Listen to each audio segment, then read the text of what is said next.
Some bonds are so deep they echo across generations, touching hearts in ways we never expect. When 8-year-old Sitala found a dying wolf pup by a sacred spring in 1870s Arizona territory, she had no idea this simple act of kindness would change everything. The lonely Apache girl was grieving too, her family torn apart by cavalry raids, her grandfather lost in sorrow. Against his warnings, she secretly nursed the pup back to health, naming him Naatok. He became her closest friend, her protector. Her family, when keeping family seemed impossible. Years later, when she was forced to leave her homeland, Naatok disappeared into the wilderness. 60 years passed. Sitala returned as an elderly woman to face her past. That's when Naatok's descendants led her to something incredible, a hidden cave containing a fortune worth $130 million. But how did a wolf know about Spanish gold buried by her ancestors? Before we jump back in, tell us where you're tuning in from.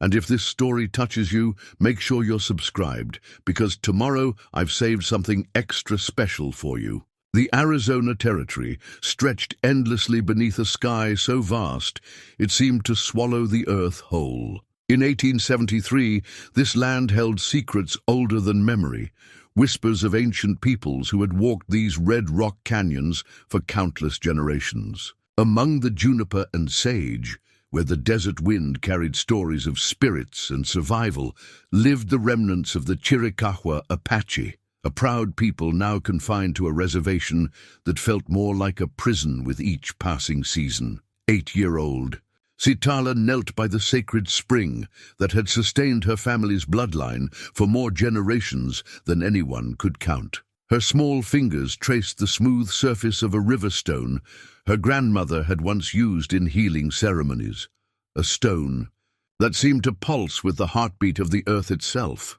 The spring bubbled up from deep within the mountain, crystal clear and cold, even in the scorching heat of summer. Her people believed this water held the prayers of their ancestors, that drinking from it connected the living to those who had gone before. But today the water couldn't wash away the hollowness in Sitala's chest. Her grandfather, Mahpe, sat in the shade of an ancient cottonwood, his weathered face turned toward the mountains where his son, Sitala's father, had once hunted deer with arrows carved from oak and tipped with obsidian. Mahpe's hands, once steady enough to draw a bow with deadly accuracy, now trembled as he wove baskets from willow shoots. The trembling had started after the cavalry came, after the morning when blue coats and brass buttons had torn through their small band like wolves among sheep. 3 months had passed since that terrible dawn. 3 months since Sitala had watched from behind a boulder as soldiers destroyed everything that had given her world meaning. Her parents, her 2 younger brothers, her baby sister, all gone in the space of heartbeats. The cavalry had come looking for warriors who had dared to leave the reservation to hunt, and they had found a family instead. Mahpe had survived only because he'd been too old to join the hunting party, too broken by previous losses to do anything but tend his granddaughter and wait for death to claim him too. The soldiers had looked at the old man and decided he posed no threat. They were probably right. The warrior who had once counted coup on Mexican soldiers and earned his name by striking enemies with nothing but a war club had died the day his son fell. What remained was a hollow shell, a grandfather who spoke only when necessary and smiled. Not at all. Sitala understood that her grandfather was waiting to die. She could see it in the way he stared at the horizon each morning, searching for signs that his time had come. She could hear it in the way his breathing grew shallow when he thought she wasn't listening. Most of all, she could feel it in the terrible silence that had settled over their small camp like dust after a windstorm. The reservation stretched for miles in every direction, but it felt smaller each day. Government men came monthly to count heads and distribute flour, beans, and blankets that smelled of warehouses and broken promises. Agent Fletcher, a thin man with pale eyes and a voice like grinding stone, reminded them constantly that they were fortunate to have land at all. that the Great Father in Washington had shown mercy by allowing them to remain in Arizona territory instead of shipping them to Florida like other Apache bands. Sitala had heard the stories whispered around evening fires, tales of Apache families, loaded into train cars like cattle, sent to places where the air was too thick to breathe and the land too foreign to understand. She knew that staying here came at a price measured in freedom and dignity, but it was still better than disappearing entirely. The sacred spring had been her refuge since the cavalry raid. Each morning, she would slip away from their small wickiup. Before Mapi awoke, carrying her grandmother's worn leather medicine pouch to the water's edge. The pouch contained dried herbs, sage, sweetgrass, and desert lavender, along with small stones chosen for their perfect roundness and a piece of turquoise the color of winter sky. Her grandmother had taught her that these items held power, that they could protect a person from harm if used with proper respect and ceremony. Sitala wasn't sure she believed in the power anymore, not after watching her family die despite all their prayers and careful rituals. But holding the medicine pouch made her feel less alone, and the spring itself seemed to offer something that words couldn't provide. Perhaps it was simply the constancy of water flowing from stone, the promise that some things endured even when everything else crumbled.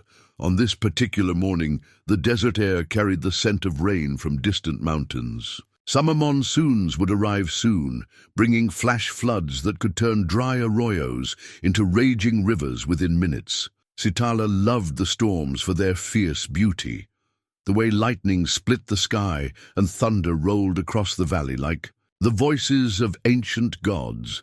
But she also knew that rain could wash away tracks, could erase the signs that marked familiar paths. As she approached the spring, something seemed different. The usual silence was broken by a sound she couldn't immediately identify, a soft whimpering, like a human child in distress.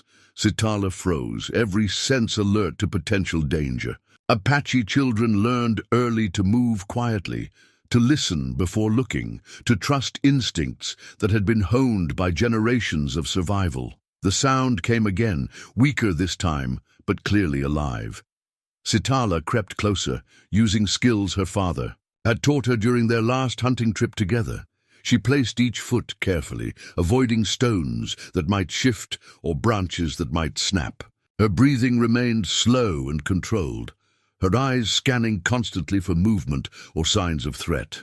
Near the spring's edge, partially hidden by a cluster of manzanita bushes, she found the source of the crying. A wolf pup, no more than a few weeks old, lay motionless, except for the rise and fall of his tiny ribs. His fur was matted with blood from wounds that spoke of violence, claw marks from a bear or mountain lion, perhaps, or the aftermath of a territorial fight between adult wolves. Sitala had never seen a wolf pup this close. Adult wolves were legendary among her people, respected as teachers and spiritual guides. Warriors sometimes received wolf names after demonstrating particular courage or wisdom. Her own father had earned the wolf prefix Maye after successfully leading a war party through enemy territory by following wolf tracks to water. This pup was beautiful despite his injuries. His fur showed the mixed coloring of a healthy pack animal, gray and brown, with black markings around his eyes and ears. His paws seemed large for his body, promising the size and strength he might achieve if he lived long enough to grow. But, right now, he appeared to be dying. Sitala knew her grandfather would disapprove of any involvement with wild animals, especially wolves. Mapi had grown cautious about forming attachments to anything that might be lost. He'd already lost too much: his son, daughter-in-law, 3 grandchildren, and most of his reason for living. Adding a wolf pup to their fragile existence would only create another opportunity for heartbreak. But as Sitala looked at the injured animal, she saw something that made her grandmother's medicine pouch feel warm against her chest. The pup's breathing matched her own, and his struggles reminded her of her family's fight to survive in a world that seemed determined to destroy them. This small creature was alone, hurt, and facing death without anyone to care whether he lived or died, just like she was. The decision made itself. Sitala carefully lifted the pup, surprised by how light he felt in her arms. He didn't struggle, or try to bite, perhaps too weak for fear, or perhaps sensing that she meant no harm. His eyes remained closed, but she could feel his heartbeat against her chest. Rapid and fragile, but stubbornly persistent. "I don't know if you can live," she whispered in Apache, her voice barely audible above the spring's gentle murmuring. "But you won't die alone." The walk back to camp felt longer than usual, partly because Sitala moved slowly to avoid jostling her fragile burden, and partly because each step took her closer to a confrontation with her grandfather. Mape would see the pup as a burden they couldn't afford, another mouth to feed when food was already scarce.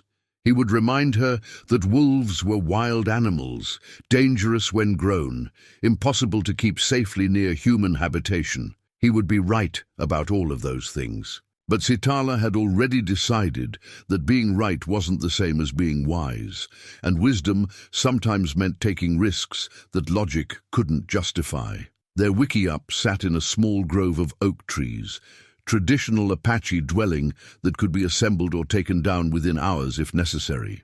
The framework of curved wooden poles was covered with canvas obtained from the Indian agency, supplemented with animal hides that Mape had prepared during better times.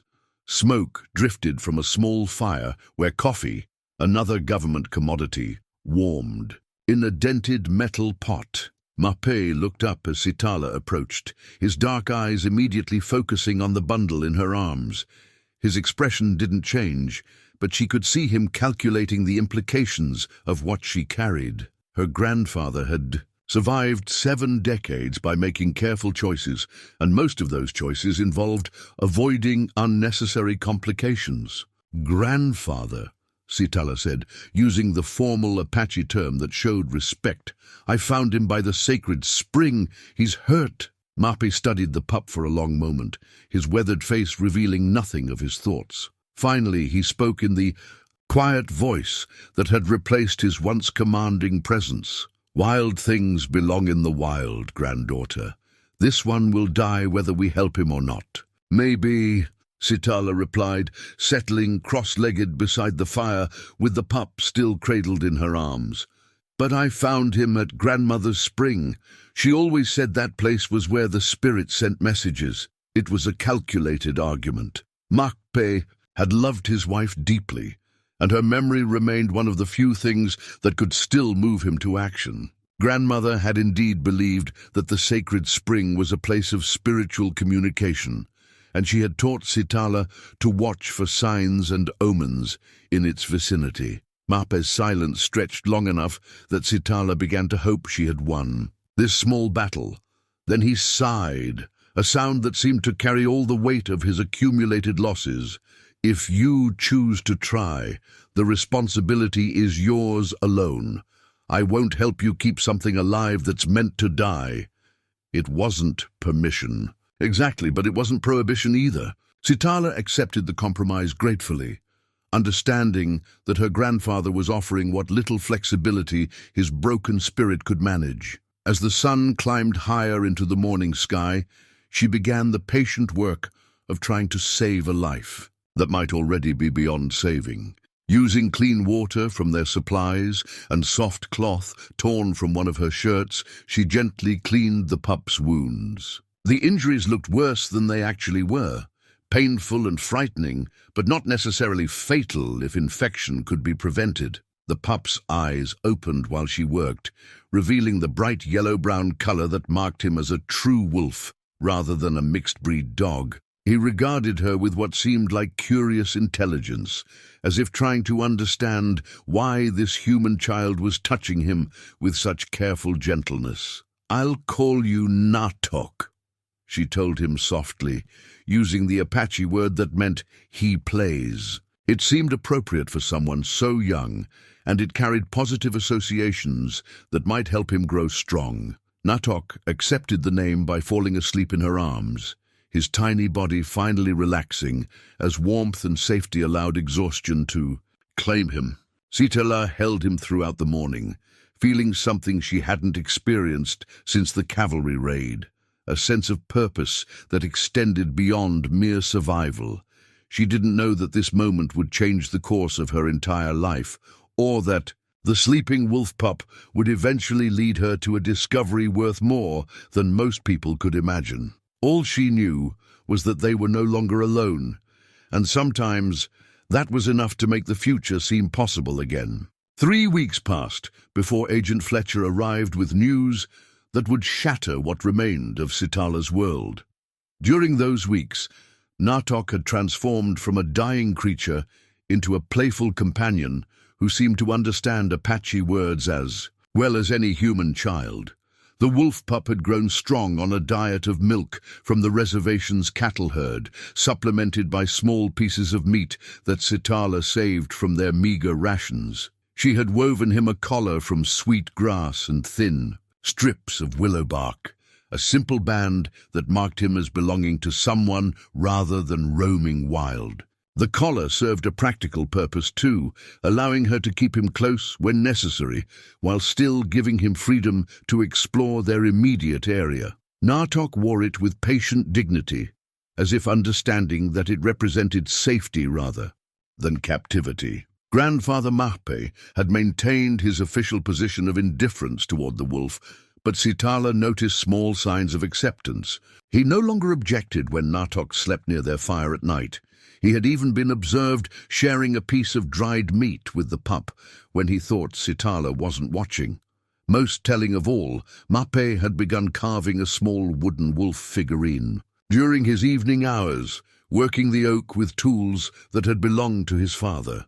On this particular morning, Sitala and Naatok were practicing the tracking skills her father had taught her. The pup showed remarkable aptitude for following scent trails, and his presence made the lessons feel less like desperate preparation for survival and more like games between friends. They had spent an hour following rabbit tracks through the brush, with Naatok demonstrating instinctive hunting behaviors that impressed even Sitala's critical eye. The sound of approaching horses interrupted their lesson. 3 riders were moving toward their camp at the steady pace of men who carried official authority and bad news in equal measure. Sitala recognized Agent Fletcher's rigid posture immediately, but the 2 men accompanying him were strangers, government officials whose crisp uniforms and businesslike bearing suggested they held power over life and death decisions. "Naatok, come," she whispered urgently, using the Apache command that meant immediate obedience. The wolf pup responded instantly, trotting to her side and settling into a position that kept him partially hidden behind her legs. Over their weeks together, they had developed an understanding that strangers might not appreciate his presence, and Naatok had learned to make himself invisible when necessary. Agent Fletcher dismounted with the stiff movements of a man who spent more time behind desks than in saddles. His pale eyes swept their simple camp with the calculating gaze of someone inventory supplies and finding them wanting. The 2 officials with him remained mounted, but their expressions suggested they were mentally measuring distances and calculating costs. "Mahpe," Fletcher said, addressing Sitala's grandfather with the tone reserved for children and subordinates. "I've brought Territorial Commissioner Bradley and Federal Inspector Morrison to discuss your family's situation." Mahpe rose slowly from where he'd been working on the wolf carving, his movements carrying the dignity that 40 years of warfare and survival had burned into his bones. He might be broken in spirit, but he would not be dismissed like a beggar in the presence of his granddaughter. "What situation?" he asked quietly. Commissioner Bradley, a heavy-set man with grey whiskers and small, intelligent eyes, spoke up from his saddle. "The Apache situation, sir. We've received orders from Washington regarding reservation consolidation. All remaining Chiricahua families are to be relocated to San Carlos within 60 days. The words hit Sitala like a physical blow. San Carlos Reservation lay 200 miles north, in country that was foreign to everything her people understood about living in harmony with the land. She had heard terrible stories about San Carlos: overcrowding, disease, violence between Different tribal groups forced to live together against their will. Warriors who had once fought Mexican armies were reduced to standing in lines for government handouts, their children forbidden to speak Apache or practice traditional ceremonies. Our families have lived on this land for countless generations. Mepe replied, his voice carrying the weight of absolute certainty. The sacred places of our people are here. The bones of our ancestors rest in this earth. Federal Inspector Morrison, a younger man with the keen expression of someone accustomed to solving problems through bureaucratic efficiency, consulted a leather folder filled with official papers. I understand your attachment, sir, but the decision has been made at the highest levels. The territorial government needs this land for agricultural development. White settlers are arriving daily, and they require territory that can be properly surveyed and distributed. Sitala felt Naatok press closer against her legs, as if the wolf pup could sense the danger that surrounded these words. Agricultural development meant plows tearing up the desert soil where her grandmother's medicines grew wild. White settlers meant fences and property lines cutting across migration routes that antelope and deer had followed since the beginning of time. Proper surveying meant the sacred spring would be measured and parceled out to strangers who would see only water and mineral rights instead of the spiritual heart of her people's existence. What if we refuse? Sitala asked, her voice smaller than she intended, but carrying more challenge than Agent Fletcher appreciated. Young lady, Fletcher replied with the patronizing patience of a man explaining obvious facts to a slow child, refusal is not an option. The federal government has legal authority over all Indian populations, and that authority extends to determining where and how they live. Compliance is mandatory. Mape's hand moved to rest on Sitala's shoulder, a gesture that conveyed both protection and warning. Her grandfather understood better than she did that resistance would bring soldiers, and soldiers would bring the same violence that had already cost them so much. The choice wasn't really between staying and leaving. It was between leaving voluntarily and leaving in chains. How long do we have to prepare? Mape asked, acceptance settling over him like dust after a windstorm. 60 days from today, Commissioner Bradley replied, consulting his pocket watch as if time itself were another government commodity to be measured and regulated. Transportation will be provided by wagon train departing from the territorial. In capital, personal possessions will be limited to what each person can carry, what each person could carry. Sitala thought about her grandmother's medicine pouch, about the sacred spring, about the graves of her parents and siblings that would be left unprotected once they were gone. She thought about Naatok, who had learned to trust humans but might not survive a 200-mile journey surrounded by strangers and chaos. There's another matter, Inspector Morrison added, his attention focusing on something behind Sitala's legs. Reservation residents are prohibited from keeping wild animals as pets. All livestock and domesticated animals must be approved by the Indian Agency before transport. Sitala's blood turned to ice water. Naatok wasn't livestock, and he certainly wasn't domesticated by any official definition. To government officials, he would appear to be exactly what he was: a wild wolf being kept by an Apache child in violation of federal regulations. The fact that he had never shown aggression toward humans wouldn't matter. The fact that he had become her closest companion and emotional anchor wouldn't be considered relevant to bureaucratic decision-making. I don't see any animals here, Mape said calmly, his weathered face revealing nothing of his thoughts. My granddaughter and I have learned to live simply. Agent Fletcher's pale eyes narrowed as he studied the area around their wickiup.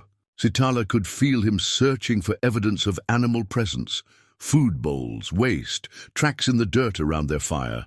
Naatok remained perfectly still against her legs, his intelligent yellow eyes fixed on the ground as if he understood the importance of invisibility. Very well, Fletcher said finally. You'll receive formal notification of the relocation schedule within the week. Use the remaining time to dispose of any possessions you can't transport and prepare yourselves mentally for a different way of life. The The three officials mounted their horses and rode away without ceremony, leaving Sitala and Mape standing beside their fire, with the weight of inevitable change pressing down on them like summer heat. 60 days. 2 months to say goodbye to everything that had given their lives meaning and prepare for exile to a place that might as well be another world. As soon as the riders disappeared over the nearest ridge, Naatok emerged from his hiding place and pressed against Sitala's legs, with the urgent affection of someone who had sensed danger and survived it. She knelt and wrapped her arms around the young wolf, breathing in his wild scent and feeling the solid warmth of his body against her chest. "What are we going to do?" she whispered to her grandfather. Mape looked toward the sacred spring, then at the wooden wolf figurine in his hands, then at his granddaughter and her unlikely companion. When he spoke, his voice carried more certainty than she had heard since the cavalry raid. "We're going to spend the next 60 days teaching him to survive without us. And we're going to hope that when the time comes to leave, he'll have the wisdom to let us go." Sitala understood then that this was not just about relocation or government policies or the clash between two different ways of understanding the world. This was about love and loss and the terrible choices that survival sometimes demanded. In 60 days, she would have to choose between taking Naatok into an uncertain future where his presence might endanger them both, or leaving him behind. To face the wilderness alone, either choice felt like another small death, but death was something she was learning to live with. What frightened her more was the possibility that the bond between them had grown too strong to break, and that love itself might become the cruelest burden of all. The wooden wolf figurine appeared beside Sitala's sleeping place 3 mornings later, carved with the same patient skill that Mape had once devoted to arrow points and war shields. The small sculpture captured something essential about Naatok: the alertness in his posture, the intelligence in his eyes, the sense of barely contained wildness that marked him as something beyond ordinary domestication. When Sitala found the gift, her grandfather was already tending the morning fire, his weathered face revealing nothing of the sentiment that had guided his hands through hours of careful carving. "It's beautiful," she said simply, knowing that elaborate thanks would embarrass him. Mape nodded toward where Naatok was investigating a ground squirrel's burrow with intense concentration. "He's not a pet," the old man said quietly, "but he's become part of our family. That changes things." The admission marked a turning point in their relationship with the young wolf. Over the following weeks, Mape began actively participating in Naatok's education, sharing traditional Apache knowledge about reading animal behavior, understanding territorial boundaries, and recognizing the subtle signs that indicated safety or danger. The old warrior's broken spirit seemed to strengthen slightly when he watched Naatok master lessons that had taken Mape's own children months to learn. "Wolves are teachers," Mape explained one evening as they sat around their fire watching Naatok practice stalking techniques on shadows cast by the flames. "Our people have always known this. They show us how to work together, how to protect what matters, how to survive when survival seems impossible." Sitala absorbed these lessons with the intensity of someone who understood that knowledge itself might become her most valuable possession. Each day brought new demonstrations of Naatok's remarkable intelligence and deepening bond with his human family. He learned to respond to Apache commands with precision that impressed even Mape's critical standards. More remarkably, he seemed to understand the emotional undercurrents that flowed between his companions, offering comfort when grief overwhelmed them and maintaining respectful distance when solitude was needed. The young wolf's presence had an unexpected effect on other reservation families as well. Children who had grown listless and withdrawn in the wake of countless losses began visiting Sitala's camp, drawn by stories of the Apache girl who had tamed a wild wolf. Adults followed their children ostensibly to ensure safety, but actually to witness something that challenged their growing despair about the future. Elena Crow-Wing, an elder whose own family had been decimated by disease and displacement, became a regular visitor. She brought traditional stories about wolves and their role in Apache spiritual life, tales that connected Naatok's presence to larger patterns of meaning and purpose. Before the white man came, Elena would say, as evening settled over their small gatherings, our warriors earned wolf names by demonstrating the same qualities that make wolf packs successful: courage, loyalty, wisdom in choosing battles, and the ability to protect what cannot protect itself. These stories gave Sitala a framework for understanding her own relationship with Naatok. She wasn't simply caring for an injured animal. She was participating in an ancient tradition of mutual respect between humans and wolves that stretched back to the beginning of Apache memory. This understanding made her feel less isolated and more connected to something larger than her personal grief. But it also made the approaching relocation more painful. San Carlos Reservation had no tradition of wolves, no stories that would make Naatok's presence seem natural or beneficial. The officials who ran the northern reservation would see him only as a potential threat, a wild animal that posed unacceptable risks to human safety and administrative efficiency. As the weeks passed, Sitala noticed changes in Naatok's behavior that suggested he was also sensing the approaching separation. He became more protective of their immediate territory, more alert to the presence of strangers, more likely to disappear for hours at a time before returning with the satisfied air of someone who had been conducting important business elsewhere. During one of these mysterious absences, Sitala followed his tracks toward the sacred spring, curious about what drew him to that particular area so frequently. What she found there challenged her understanding of coincidence and natural behavior. Naatok had led her to a small depression in the rock face near the spring's source, a place where generations of Apache hands had worn smooth hollows for grinding. Acorns and seeds. But what caught her attention wasn't the familiar evidence of human activity. It was an arrowhead that seemed to glow against the red sandstone where Naatok had apparently dug it up.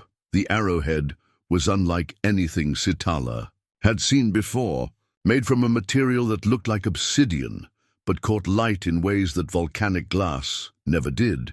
It was perfectly crafted and showed no signs of the wear that would be expected from actual use. Most remarkably, it was still sharp enough to cut, as if it had been napped yesterday rather than decades or centuries ago. "Grandfather!" she called, her voice carrying an excitement that brought Mapi running despite his arthritic joints. When the old warrior saw what Naatok had uncovered, his expression shifted through surprise, recognition, and something approaching reverence. He lifted the arrowhead with the careful touch of someone handling a sacred object, turning it slowly to catch the afternoon light. "This is old work," he said finally. "Older than my grandfather's time, probably older than his grandfather's time. But it was made by Apache hands. How can you tell?" Mapi pointed to subtle characteristics in the flaking pattern and the arrowhead's overall proportions. "Every tribe has its own way of working stone, its own preferences for size and shape, and balance. This was made by someone who learned the craft from Apache masters, someone who understood our methods of hunting and warfare." Sitala studied the artifact more closely, noting details that spoke of extraordinary skill and patience. Whoever had crafted this arrowhead possessed knowledge that went beyond simple tool-making into the realm of artistry. The precision of the work suggested spiritual as well as practical purposes. "Why would Naatok dig it up?" she asked. Mape was quiet for a long moment, his weathered face reflecting the kind of deep thought that preceded important decisions. When he spoke, his words carried weight that made Sitala understand she was receiving information that would change how she saw the world. "Wolves have abilities that we don't fully understand," he said slowly. "They can sense things that are hidden, find things that are lost, understand connections that escape human awareness. Your grandmother always said that the sacred spring was a place where the spirits left messages for those who knew how to read them. As if summoned by the mention of spiritual communication, Naatok appeared at the edge of the depression, his yellow eyes moving between Sitala and the arrowhead, with an expression that seemed almost proud. He had clearly been waiting for them to discover his gift, and his satisfaction suggested that finding the artifact had been intentional rather than accidental. Sitala carefully tucked the arrowhead into her grandmother's medicine pouch, adding it to the collection of sacred objects that connected her to family history and spiritual tradition. As she did so, she felt a strange certainty that this discovery was only the beginning of something larger, that Naatok's mysterious knowledge extended far beyond simple animal instincts. The young wolf seemed to approve of her decision to keep the arrowhead. He pressed against her legs with familiar affection before trotting back toward their camp, leaving his human companions to follow and wonder what other secrets might be waiting beneath the surface of their familiar world. That night, as they sat around their fire with the carved wooden wolf figurine casting dancing shadows on the ground, Sitala found herself studying Naatok with new eyes. He wasn't just a rescued animal who had become a beloved companion. He was something more complex and mysterious, a creature whose presence in her life might be connected to forces and purposes that she was only beginning to understand. The approaching relocation took on new dimensions of meaning. If Naatok truly possessed the kind of spiritual knowledge that her grandfather's words suggested, then losing him would mean losing more than companionship. It would mean severing a connection to Apache traditions and mysteries that might never be recovered. Once they were gone, the ancient arrowhead seemed to awaken something in both Naatok and the land itself. Over the following days, the young wolf began leading Sitala and Mahpe to places they had never seen, despite living their entire lives in this territory. Hidden canyons where Apache pictographs decorated red rock walls with symbols that predated living memory. Natural shelters formed by wind and water that showed evidence of habitation by people who had understood secrets of desert survival that even experienced Apache elders had forgotten. Each discovery felt deliberate, as if Naatok were conducting a careful education in the deeper history of their homeland. He would disappear for an hour or two, then return to lead them on seemingly random wanderings that invariably ended at locations of historical or spiritual significance. Mahpe began to look forward to these expeditions with an enthusiasm that had been absent since the cavalry raid. "He's showing us things we need to see," the old warrior observed, after Naatok led them to a spring-fed pool where ancient Apache women had ground pigments for ceremonial paint. The grinding stones were still there, worn smooth by generations of patient hands, surrounded by mineral deposits that created natural colors ranging from deep red to brilliant yellow. It was at this pool that they encountered Ayana Windwalker, an elder whose knowledge of traditional Apache ways exceeded even Mahpe's considerable understanding. Ayana had been visiting sacred sites throughout the territory, conducting quiet ceremonies designed to protect spiritual locations from the changes that territorial development would bring. She was a small woman, probably in her 70s, whose dark eyes held the kind of deep intelligence that came from decades of careful observation and reflection. "I've heard about your wolf," she said without preamble, settling herself on a flat stone beside the pigment pool with the easy grace of someone completely comfortable in wild places. Elena Crowwing tells stories about his unusual behavior. Naatok approached the elder with more confidence than he typically showed around strangers, allowing her to examine him with the thorough attention of someone evaluating a horse or hunting dog. But Ayana's interest seemed focused on qualities that went beyond physical characteristics. "He has old knowledge," she said finally, her weathered hands moving gently through Naatok's fur in a way that clearly pleased the young wolf. "Not learned knowledge, but inherited knowledge, the kind that gets passed down through bloodlines rather than training." "What kind of knowledge?" Sitala asked. Ayana smiled, the expression transforming her stern features into something warmer and more approachable, the kind that helps people find things that are lost or hidden. Our ancestors had partnerships with wolves that went deeper than hunting cooperation. Some wolf families were guardians of sacred places, protectors of spiritual treasures that needed to remain hidden until the right time came for their discovery. The old woman's words resonated with growing certainty. In Sitala's mind, Naatok's ability to locate artifacts and significant sites wasn't random. It was purposeful, guided by instincts or knowledge that connected him to Apache history in ways that normal animals wouldn't possess. My great-grandmother told stories about wolf guardians, Mapi said quietly. Warriors who formed bonds with specific wolf families, working together to protect tribal treasures from enemies. But I always thought they were just stories. Stories carry truth in ways that facts sometimes cannot, Ayana replied. Your wolf may be descended from those guardian families. If so, his knowledge could be very important, especially now when our people are being scattered to places where our traditions have no roots. As if responding to the conversation about his heritage, Naatok rose from his comfortable position beside the elder and moved toward a section of the canyon wall that looked unremarkable to human eyes. He began scratching at the rock face with systematic persistence, his claws finding purchase in crevices that seemed natural but might have been deliberately created. He wants us to look at something, Sitala said, joining the wolf beside the stone wall.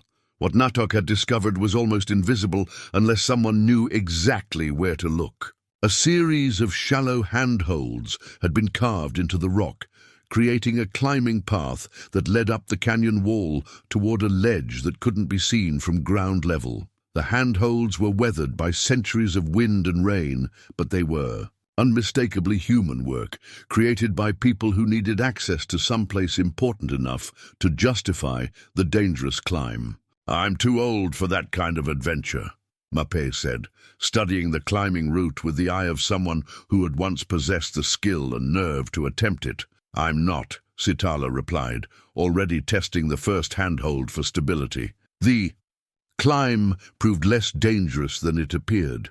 The handholds were positioned with the kind of thoughtful spacing that suggested generations of use by people who understood the importance of safety as well as secrecy. Sitala ascended slowly, testing each hold before committing her full weight, while Naatok somehow found his own route up the canyon wall using ledges and crevices that seemed impossible for anything larger than a squirrel. The ledge at the top opened into a shallow cave that had been modified by human hands into something resembling a storage chamber. The ceiling was blackened by ancient fires, and the walls showed evidence of careful toolwork designed to create specific shapes and spaces. But what captured Sitala's attention immediately was a collection of objects arranged with obvious ceremonial purpose in the cave's deepest recess. Pottery vessels of unusual design and remarkable preservation contained substances that still carried the scent of sage and sweetgrass after decades or centuries of storage. Woven baskets displayed patterns that Sitala recognized from her grandmother's work, but executed with a level of skill that spoke of master craftsmanship. Most significantly, a leather bundle wrapped in what appeared to be deer hide contained items that made her breath catch in her throat. "Grandfather," she called down to where Mahpe and Ayana waited beside the pigment pool.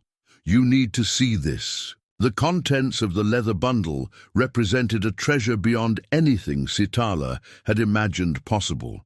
Turquoise jewelry of extraordinary quality and complexity, silver ornaments that showed Spanish influence, but had clearly been reworked by Apache hands for specific ceremonial purposes. And most remarkable of all, a collection of gold objects, coins, small ingots, and decorative pieces that suggested wealth far beyond anything associated with traditional Apache life. When Sitala descended from the cave with a sample of what she had found, both Mape and Ayana responded with the kind of stunned recognition that comes when legends reveal themselves to be historical fact. Spanish treasure, Mape said quietly, turning one of the gold coins over in his weathered hands. Hidden by our ancestors and protected by wolf guardians for generations.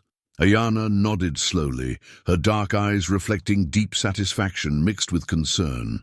My great-grandmother told stories about Apache warriors who captured Spanish gold during raids against mining expeditions. The gold was hidden in sacred places and guarded by families who passed the knowledge down through bloodlines. But most of those families were killed during the cavalry wars. Most, but not all, Sitala said, looking at Naatok with new understanding. Some of the knowledge survived in wolf families instead of human families. The implications of the discovery extended far beyond simple wealth. Spanish gold represented a form of security that could potentially provide her people with alternatives to government dependency. More importantly, it proved that Apache ancestors had possessed the foresight and organizational ability to preserve resources for future generations, facing exactly the kind of crises that threatened them now. But it also represented danger. If territorial officials or white settlers learned about Spanish treasure hidden on reservation lands, the results would be catastrophic for any Apache people still living in the area. The gold would be seized by federal authorities, the sacred sites would be destroyed by treasure hunters, and any tribal members associated with the discovery would likely face criminal charges for concealing valuable resources. This knowledge must be protected, Ayana said firmly, but it must also be preserved.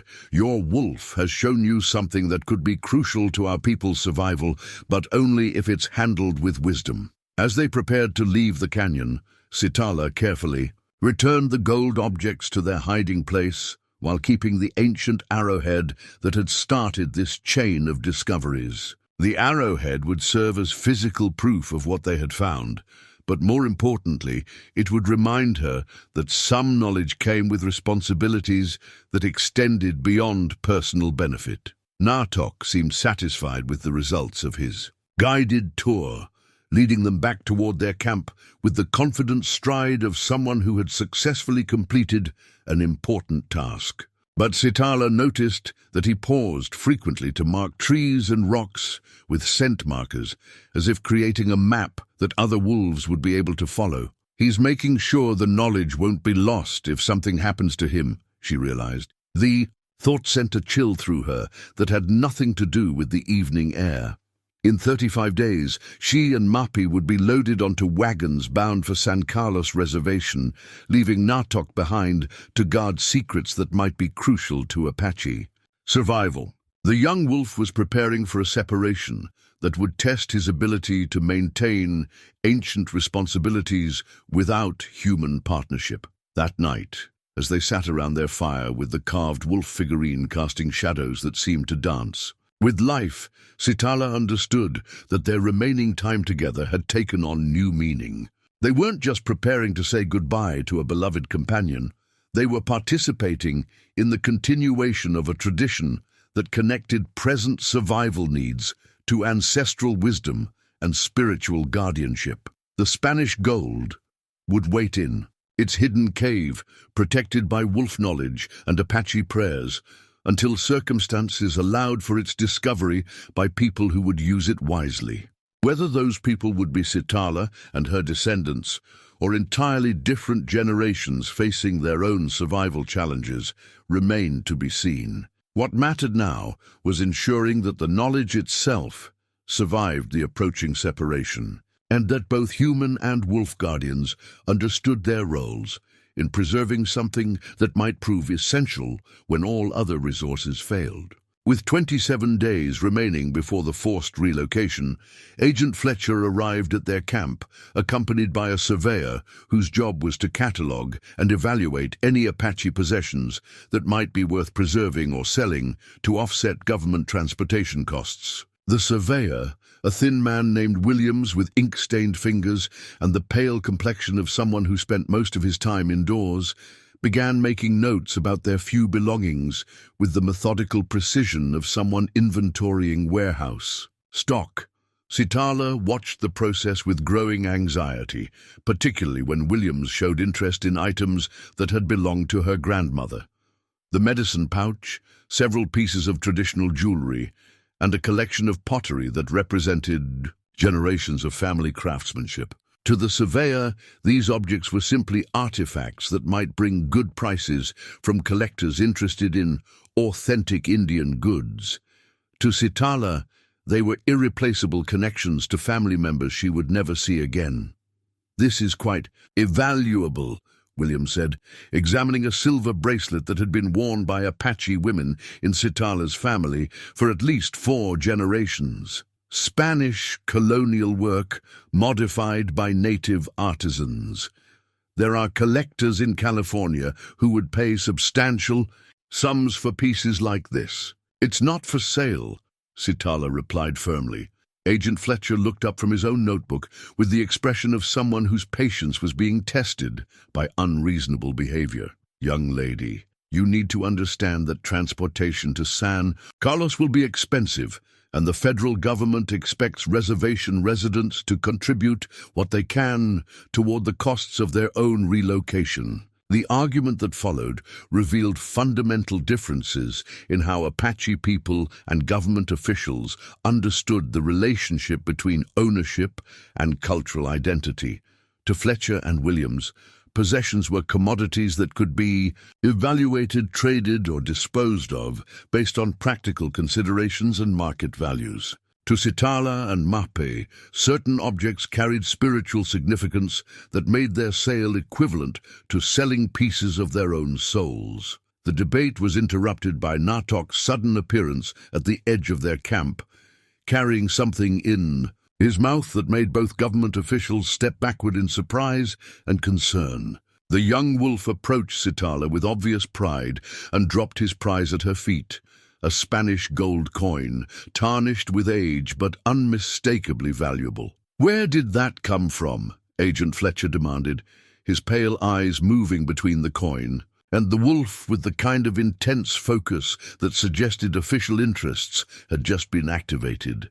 Sitala's mind raced through possible explanations that might satisfy the agent's curiosity without revealing the existence of the hidden treasure. Cash. Naatok's decision to present a gold coin at this particular moment seemed almost calculated to create maximum confusion and distraction. "Wolves find things," she said simply, which was technically accurate while revealing nothing about the systematic nature of Naatok's discoveries. Williams reached for the coin with obvious excitement, but Naatok's low growl made him reconsider the wisdom of that approach. The young wolf positioned himself between the surveyor and Sitala, his body language, making it clear that he considered the coin to be her property rather than a government asset subject to evaluation and confiscation. "That animal is dangerous," Fletcher observed, his hand moving instinctively toward the pistol he wore on his belt. "Wild wolves have no place in civilized communities, and they certainly shouldn't be allowed to threaten federal officials." Mape spoke up for the first time since the official's arrival, his voice carrying the quiet authority that had once made enemy warriors step carefully around him during negotiations. "The wolf has shown no aggression toward anyone who respects proper boundaries. Perhaps the problem lies not with the animal, but with people who assume they have the right to take whatever catches their attention." The tension in the camp ratcheted higher as Fletcher and Williams realized they were facing resistance that went beyond simple reluctance to cooperate. Sitala could see the agent calculating the political costs of using force against an old man and a young girl, weighing those costs against the potential value of whatever resources might be hidden on the reservation. "The coin will need to be examined by territorial authorities," Fletcher said finally. "If there are valuable artifacts buried on reservation lands, the federal government has both the right and the responsibility to secure them for proper disposition." "And if I refuse to give you the coin?" Sitala asked. Fletcher's smile contained no warmth whatsoever. "Then I would be forced to conclude that you and your grandfather are hiding assets that belong to the American people, and I would have legal justification for conducting a thorough search of this entire area. The threat was clear enough. Cooperation would buy them temporary peace, but would ultimately lead to discovery of the treasure cache and loss of everything their ancestors had worked to preserve. Resistance would bring immediate government investigation that would achieve the same results while adding charges of obstruction and concealment to their legal troubles. Naatok seemed to understand the implications of the standoff. He picked up the gold coin and trotted away from the camp with purposeful steps, leaving the humans to continue their argument without the distraction of visible evidence. Both Fletcher and Williams started to follow him, but the wolf's speed and familiarity with local terrain quickly left them far behind. "That animal just destroyed evidence of a potential federal crime," Fletcher said when he returned to camp 15 minutes later, breathing heavily and clearly frustrated by his inability to keep pace with a young wolf across desert terrain. That animal just removed temptation from a situation that was becoming dangerous for everyone involved, Marpe replied calmly. The remainder of the officials' visit proceeded with careful politeness on both sides, but underlying tensions remained unresolved. Fletcher made it clear that he would be monitoring their camp more closely during the remaining weeks before relocation, and that any additional evidence of hidden assets would trigger a full-scale federal investigation. Williams completed his inventory of visible possessions, but noted in his records that additional valuable items may be concealed pending further examination. After the officials departed, Sitala and Marpe spent the rest of the day discussing the implications of what had just occurred. Naatok's appearance with the gold coin couldn't have been accidental. The timing was too perfect, the dramatic effect too calculated. The young wolf had either been testing the officials' intentions or deliberately creating a situation that would reveal the level of threat they represented. "He's trying to teach us something," Marpe concluded, "but I'm not sure. Whether the lesson is about hiding our resources more carefully or about using them more boldly." That evening, as sunset painted the desert in shades of gold and crimson, Naatok returned to camp without the Spanish coin, but with an air of satisfaction that suggested his mission had been successful. He settled beside their fire with the relaxed confidence of someone who had handled a complicated situation exactly as it should be handled. Sitala found herself studying her wolf companion with new appreciation for the depth of his intelligence and strategic thinking. Naatok wasn't just responding to immediate circumstances. He was participating in a complex game of information and misdirection that he realized. But he's also protecting us from making mistakes that could destroy everything our ancestors worked to preserve. The carved wooden wolf figurine seemed to glow in the firelight, its static features somehow capturing the dynamic intelligence that made Naatok such an extraordinary guardian and teacher. Sitala understood now that their approaching separation would test more than emotional bonds. It would determine whether ancient knowledge and responsibilities could survive the transition from human to wolf stewardship. 26 days remained before the wagons would carry them away from everything that had given their lives meaning.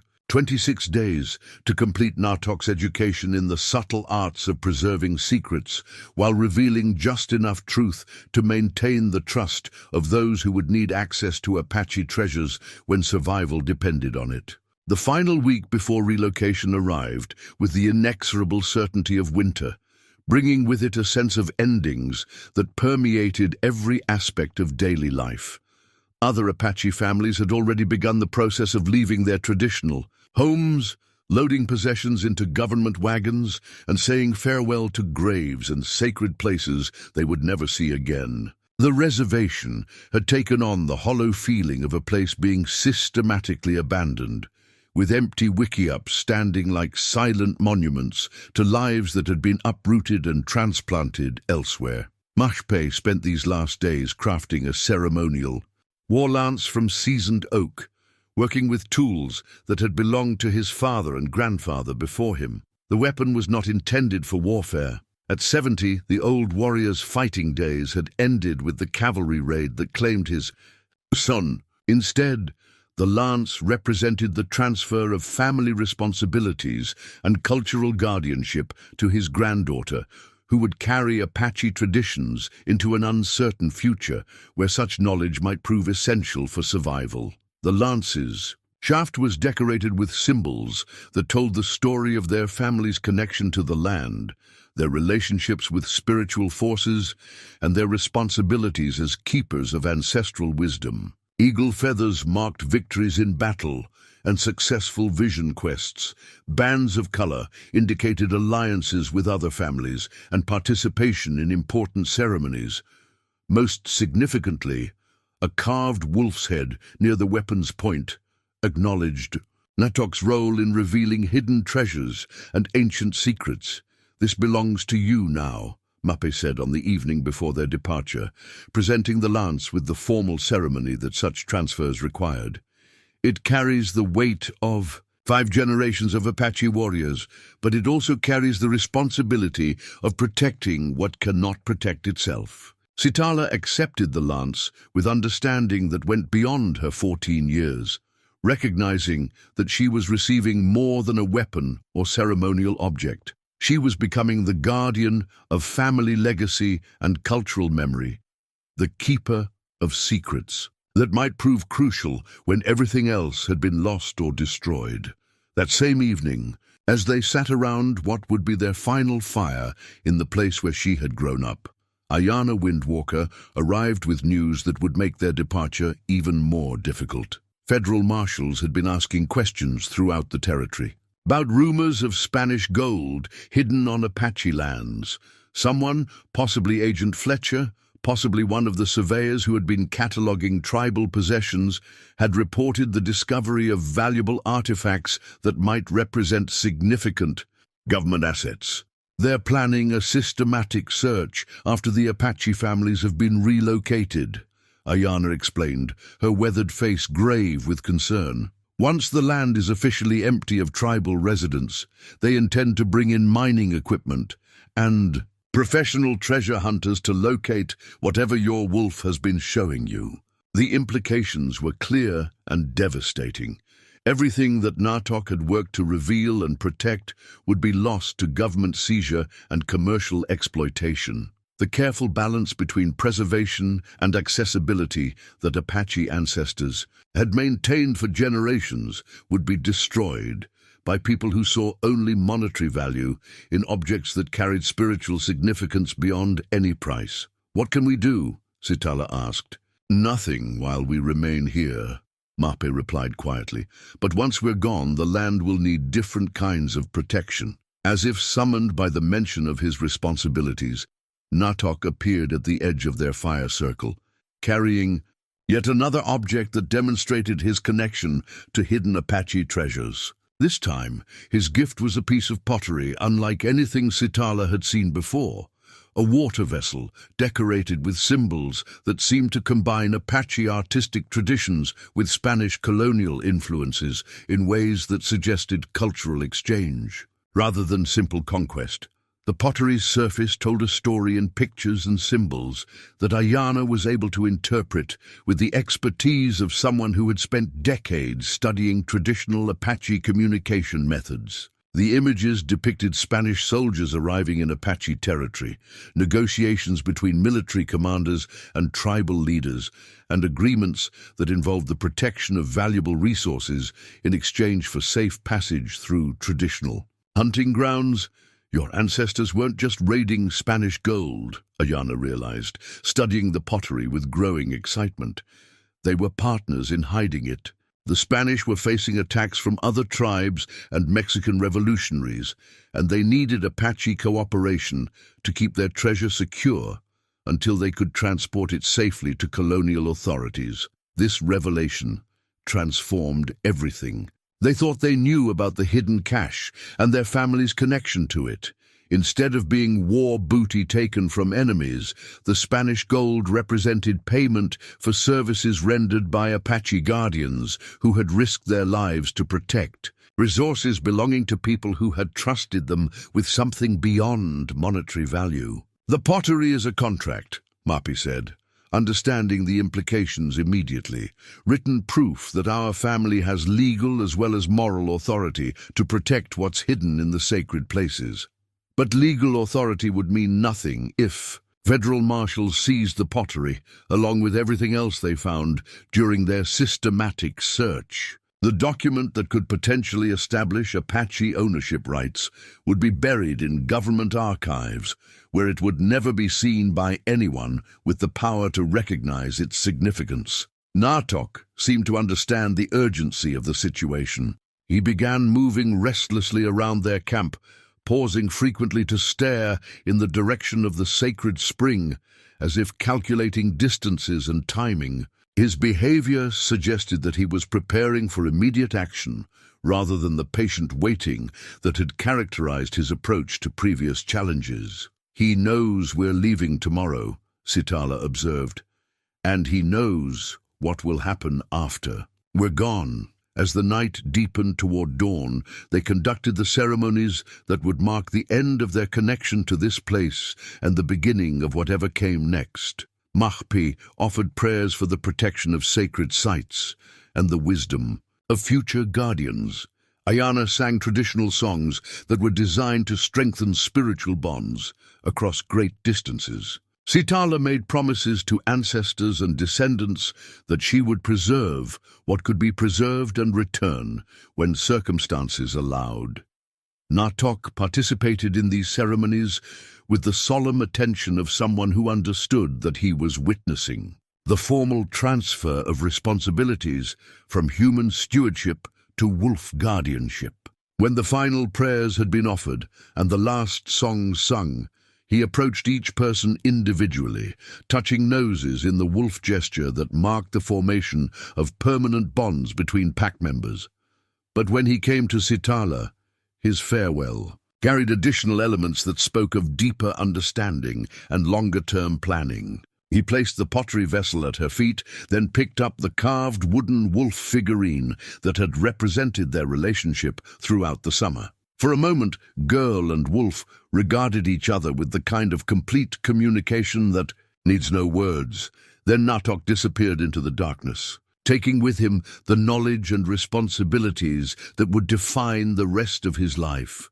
Dawn arrived with the sounds of wagon wheels and military escorts, the bureaucratic machinery of forced relocation grinding into motion with the efficiency that government operations achieved when human suffering was treated as an acceptable cost of administrative convenience. Sitala and Mape loaded their few remaining possessions into the designated transport, taking final looks at the place where their family had lived since time beyond memory. The sacred spring reflected the morning sky like a mirror, its clear water carrying no traces of the tears that had been shed on its banks or the promises that had been made in its vicinity. But Sitala carried the pottery vessel and the ancient arrowhead in her grandmother's medicine pouch, physical reminders of connections that distance could not break and responsibilities that exile could not eliminate. As the wagon train rolled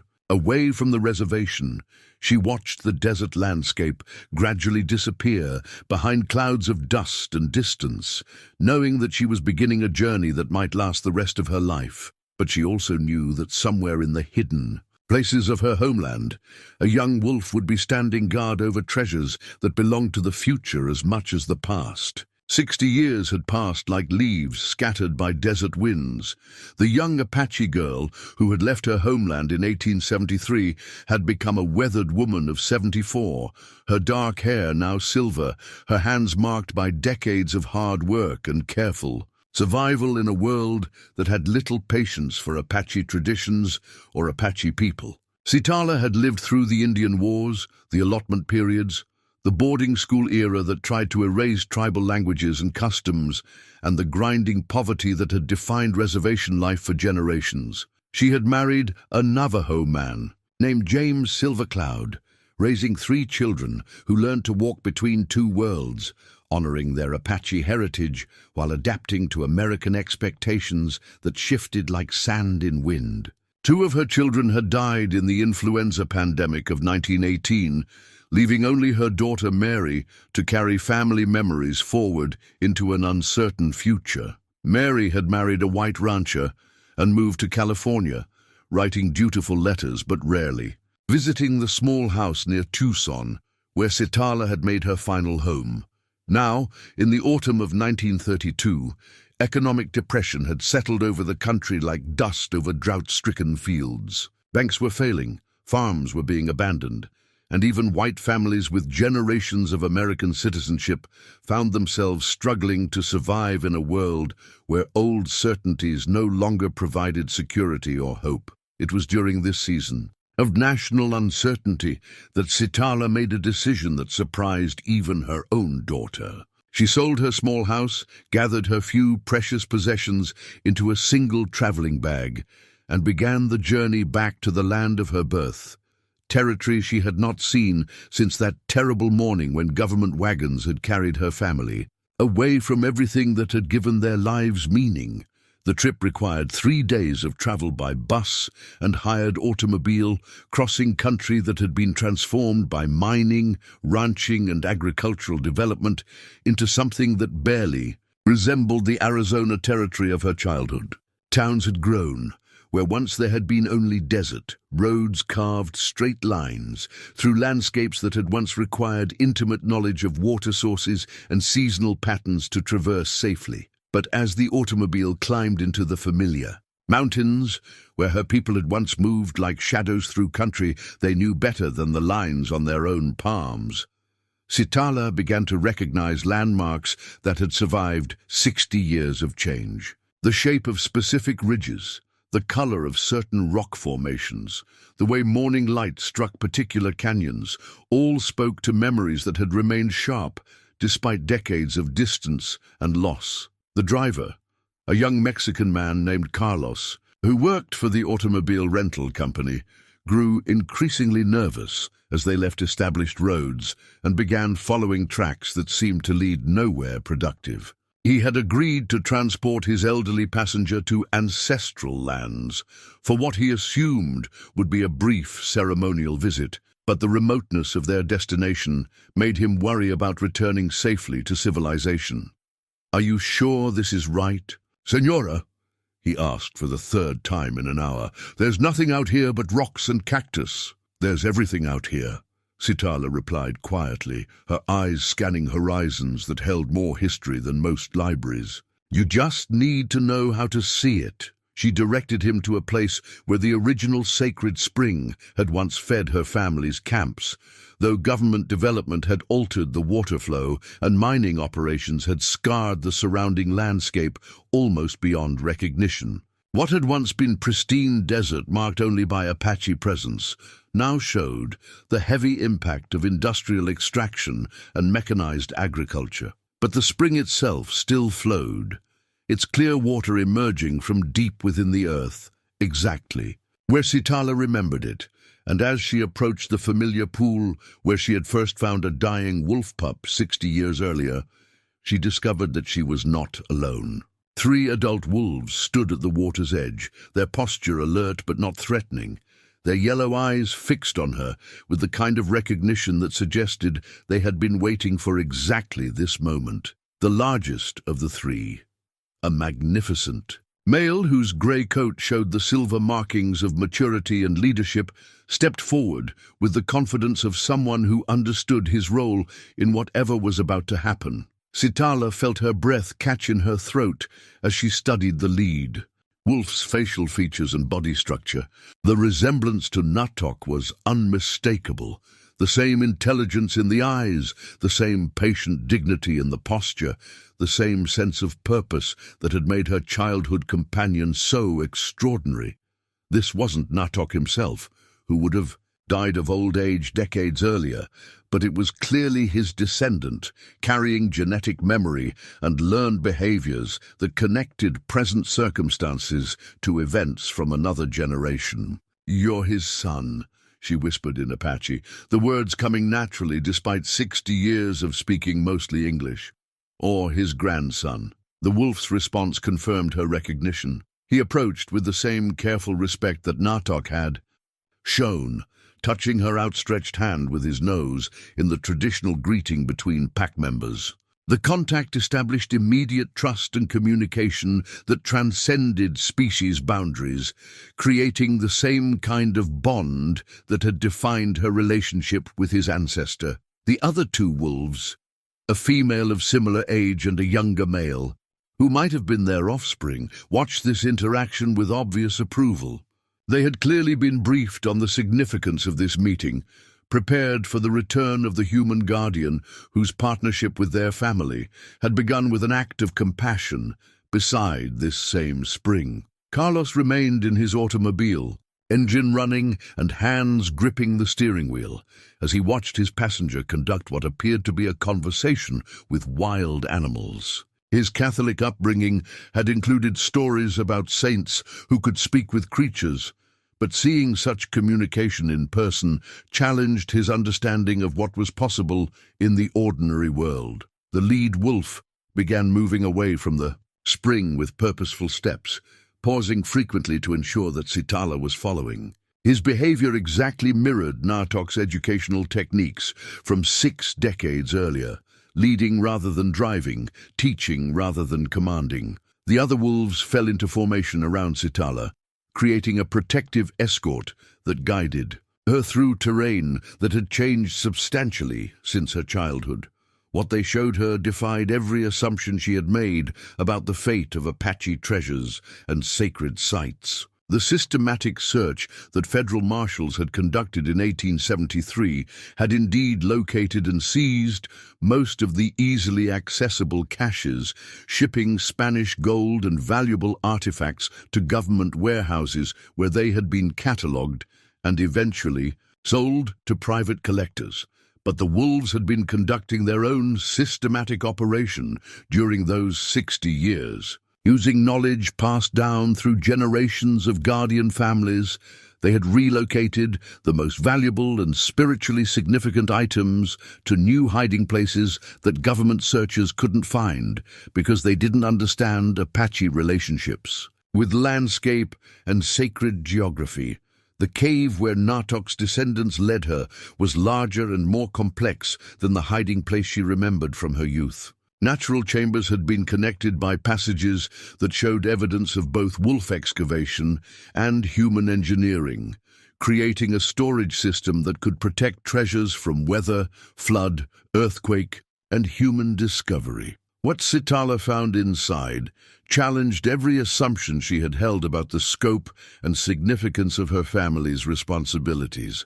Room after room contained not just Spanish gold and colonial artifacts, but treasures from multiple sources and time periods, Apache craftwork that represented the finest achievements of tribal artisans, Mexican silver that had been obtained through trade and alliance rather than warfare, American coins and jewelry that suggested successful participation in the territorial economy during the brief period before forced relocation destroyed such opportunities. Most remarkably, she found evidence that other Apache families had contributed to the cache during the decades following her departure.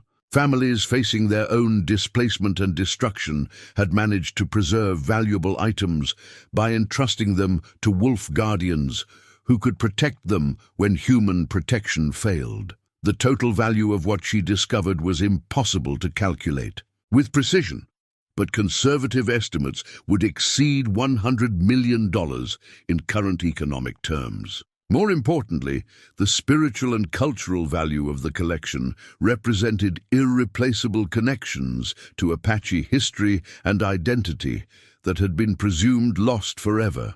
As she explored the treasure chambers with her wolf guides providing patient escort, Sitala gradually understood that she had returned not just to visit childhood memories, but to face a decision that would determine how this accumulated wealth would be used in a world where Apache people still struggled with poverty, discrimination, and cultural suppression. The carved wooden wolf figurine that Mahpi had made for her 60 years earlier had somehow found its way into the treasure cache, placed in a position of honor that suggested the wolves had understood its significance as a symbol of partnership between human and animal guardians. Beside it lay a weathered photograph, a daguerreotype of herself as a young girl with Naatok as a puppy that she had lost during the forced relocation and assumed was gone forever. These personal artifacts had been preserved alongside treasures of immense monetary value, protected by descendants of the wolf who had first shown her the difference between surviving and living with purpose. The message was clear. Some bonds transcend death, and some responsibilities extend across generations. To fulfill promises made in the innocence of childhood. The magnitude of what Sitala had discovered required careful consideration and planning that extended far beyond the immediate excitement of finding treasures that had been protected for generations. As she explored the full extent of the cave system with her wolf guides, she began to understand that hidden among the gold and silver artifacts was something potentially even more valuable, a collection of documents that could transform the legal status of Apache land claims throughout the Southwest. The most significant document was a map drawn on leather that had been treated with preservatives that kept it supple and readable despite its obvious age. The map depicted the original boundaries of Apache territory as they had been understood by both tribal leaders and Spanish colonial authorities, showing hunting grounds, sacred sites, and seasonal camps across an area that encompassed millions of acres of what was now valuable mining and agricultural land. But what made the map legally powerful was the collection of Spanish documents that accompanied it, formal agreements between Apache leaders and colonial officials that recognized tribal sovereignty over specific territories in exchange for protection of Spanish interests against competing European powers and hostile native groups. These treaties, signed by representatives of the Spanish crown and witnessed by Catholic priests, established Apache rights that predated American territorial claims by more than a century. "This changes everything," Sitala whispered as she examined documents that previous generations of Apache leaders had died trying to protect. "These papers prove that our people had legal title to this land long before the United States existed." The lead wolf, whom she had begun thinking of as Naatok, the second, seemed to understand the significance of her discovery. He led her to another section of the cave, where more recent additions to the treasure cache included items that spoke to the continuing struggles of Apache people throughout the territorial period and into statehood. Letters from Apache children, who had been forced to attend government boarding schools, written in careful English that revealed both adaptation and resistance to cultural suppression. Photographs of family members who had died in military custody or from diseases that resulted from displacement to unsuitable lands. Land patents and legal documents that showed how individual Apache families had tried to work within American legal systems to retain some connection to ancestral territories. These materials represented a comprehensive archive of Apache experiences during the most difficult period of their history, preserved by wolf guardians who had continued adding to the collection even after the human families who had created it were dead or scattered to distant reservations. But Sitala also realized that she was not the only person who had become aware of the treasure cache's existence. Carlos, the automobile driver who had brought her to this remote location, had been asking increasingly pointed questions about her activities and showing more interest in her discoveries than simple curiosity would explain. When she returned to where she had left him with his automobile, she found him examining equipment that had not been in his possession when they began their journey. A surveyor's transit, geological testing tools, and sample bags suggested that Carlos was not simply a driver working for an automobile rental company, but someone with professional interests in mineral exploration and land development. "Senora Silver Cloud," he said, when he noticed her attention to his equipment, "I think we should discuss what you have found in these caves."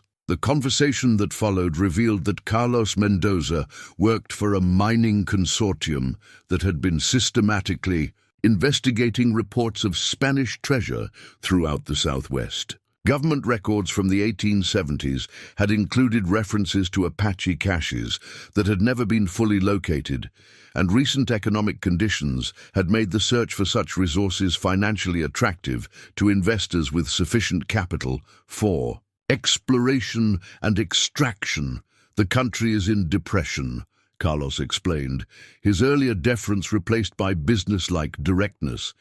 Banks are failing, people are losing their homes and farms, unemployment is reaching levels that threaten social stability. Hidden treasure represents one of the few sources of capital that could help fund recovery programs and economic development. Sitala understood that she was facing the same choice that had confronted Apache leaders throughout their history: cooperation with outside authorities who promised fair treatment in exchange for access to tribal resources, or resistance that might preserve cultural values but could also result in the complete loss of everything her people had worked to protect. But this situation was complicated by factors that previous generations had not had to consider.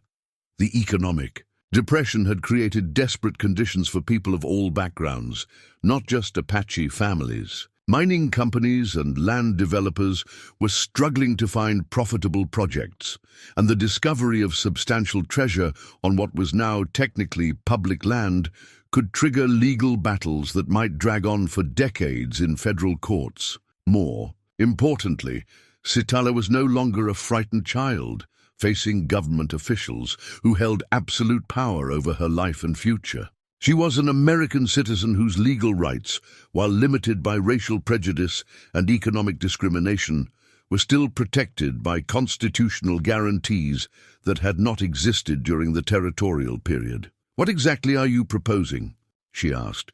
Carlos outlined a partnership arrangement that would allow the mining consortium to extract and market the treasure while providing Sitala with a percentage of the profits. The proposal sounded reasonable on its surface, but she recognized the fundamental flaw that had characterized every partnership between Apache people and outside interests throughout history. The outsiders would control the process while the Apache would remain dependent on their honesty and good intentions. "And what happens to the sacred sites?" she asked. "What happens to the spiritual significance of places that my ancestors died to protect?" Carlos's response revealed the limitations of his understanding. To him, the cave system was simply a storage facility that had served its purpose and could now be converted to more productive uses. The religious and cultural meanings that made certain locations irreplaceable to Apache people were abstract concepts that had no practical relevance to business decisions or economic development. "Senora, with respect, the old ways are finished. Your people have been trying to hold on to ancient traditions for 60 years, and where has it gotten them? Poverty, discrimination, isolation from the opportunities that modern America offers to those willing to adapt." The argument was not entirely wrong, but it missed essential truths about the relationship between cultural identity and survival that Sitala had learned during her 6 decades of navigating between Apache traditions and American expectations. Adaptation was indeed necessary, but adaptation that required abandoning everything that gave life meaning was simply another form of death. As evening approached, bringing with it the desert cold that could turn comfortable days into freezing nights within hours, Sitala made a decision that would determine not only her own future, but the future of resources that belonged to generations of Apache people she would never meet. "I need time to think about your proposal," she told Carlos, "and I need to consult with people who understand the legal implications of what we're discussing." Carlos's expression suggested that he had expected immediate agreement to terms that he considered generous under the circumstances.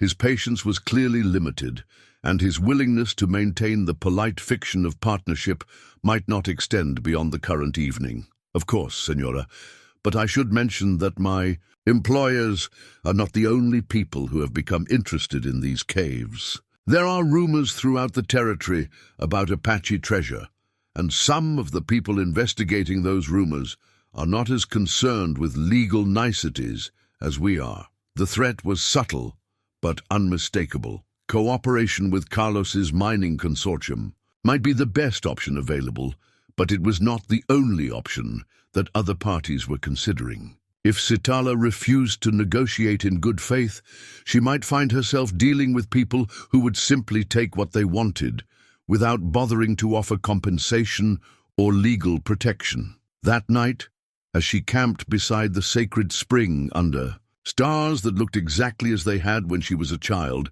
Sitala found herself conducting mental conversations with family members who had been dead for decades. Her grandfather Mappa, who had understood that survival sometimes required terrible compromises but had always insisted that some things were worth dying for. Her grandmother, whose medicine pouch still carried herbs that retained their power.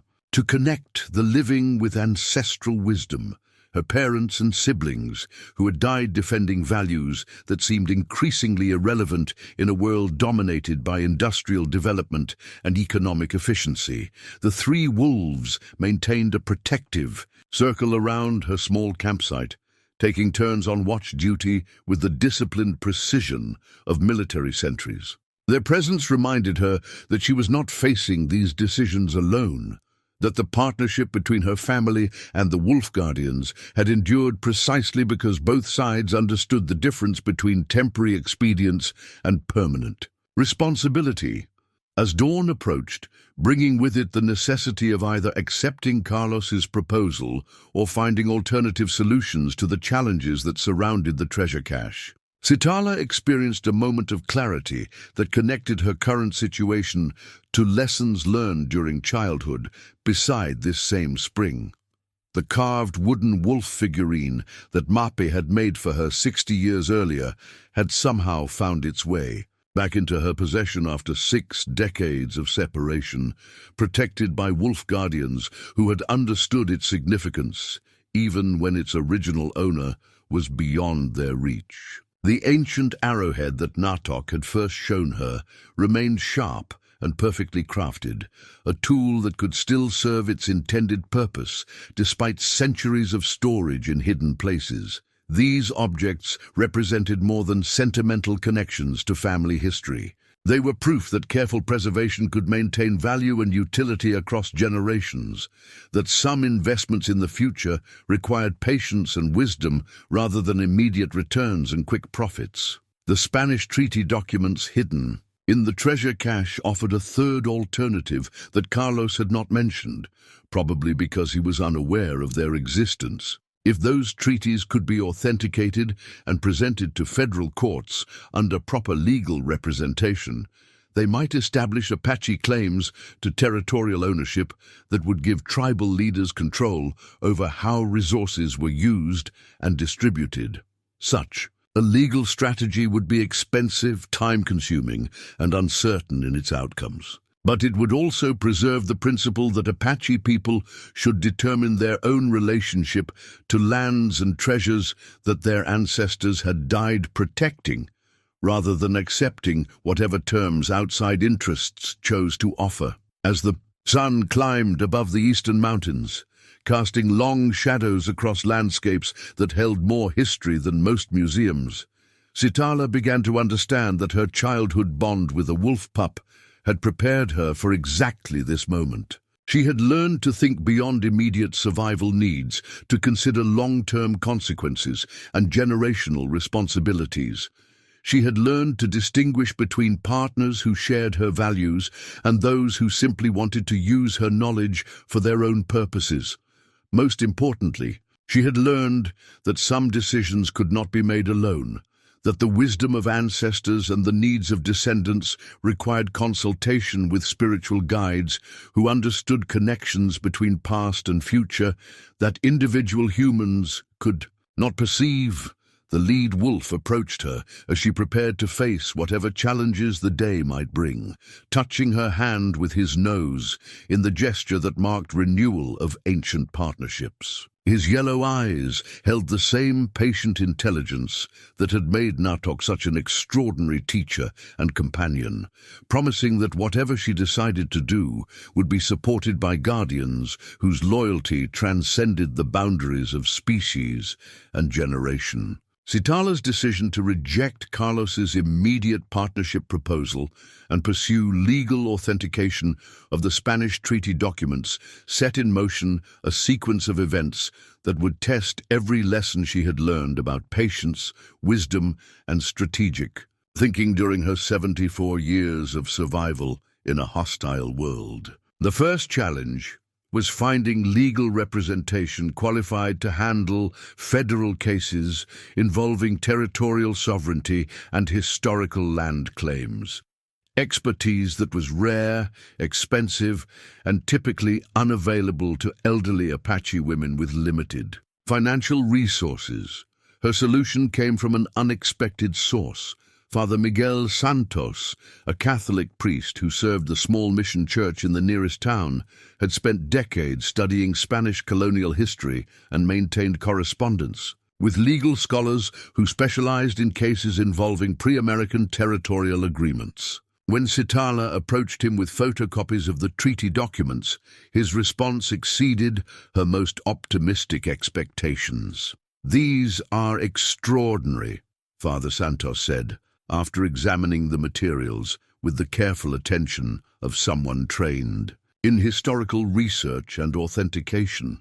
If they can be verified as genuine, they represent some of the most significant evidence of Spanish-Apache cooperation that has ever been discovered. The priest's enthusiasm was based on more than academic interest.